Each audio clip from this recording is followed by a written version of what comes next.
అందరికీ నమస్కారం.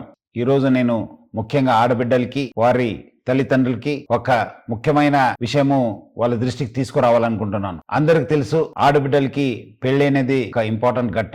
ఈ మధ్యలో ఆ ఒక్క పెళ్లి చూపుతోని పెద్దలు కుదిరించిన పెళ్లి అని చెప్పి కొంతమంది మా ఆడబిడ్డలకి వాళ్ళ తల్లిదండ్రులు కూడా మోసం చేస్తున్నారని చెప్పి మా దృష్టికి రావడం జరిగింది. ముఖ్యంగా కొంతమంది మీడియేటర్స్ ద్వారా కొంతమంది యూత్స్ వాళ్ళు పెద్దలు చూపించినట్లు వాళ్ళ దగ్గర వెళ్ళి ఒక ఫిక్స్ చేసుకోవడము, తర్వాత ఆడబిడ్డలకి ఏదో మాయమాటలు చెప్పి గిఫ్ట్స్ పేరుతోని మోసం చేయడం జరుగుతుంది. దాని కాకుండా ముఖ్యమైన ఏమంటే వాళ్ళని శారీరకంగా కూడా వాడుకోవడం జరుగుతుంది. ఎందుకంటే పెద్దలు కుదిరించింది కదా, ఇంకా ఏముంది, వాళ్ళ పెళ్లి అయిపోతుంది, మనం ఎందుకు ఆలస్యం అని చెప్పి కూడా వాళ్ళని బలవంతంగా వాడుకోవడం జరుగుతుంది. సో ముఖ్యంగా ఆడబిడ్డలకి వాళ్ళ తల్లిదండ్రులకు నేను ముఖ్య గమనిక ఏమంటే, ఆడబిడ్డలు మీరు పెళ్లి పీటలు ఎక్కేదాకా చాలా అప్రమత్తం ఉండాలని చెప్పి నేను కోరుతున్నాను. ఎవరు ఎంత ఆశ చూపించినా మీరు మాత్రము ఎట్టి పరిస్థితి లొంగకండి. మీరు మీ జాగ్రత్తలో ఉండాలి. క్యాన్సిల్ అయితే క్యాన్సిల్ కావచ్చు కానీ బట్ దాన్ని మళ్ళీ తర్వాత మీకు బ్లాక్మెయిల్ చేసి మీకు మిస్యూజ్ చేసే అవకాశం ఉంటుంది. మళ్ళీ అదే విధంగా వాళ్ళు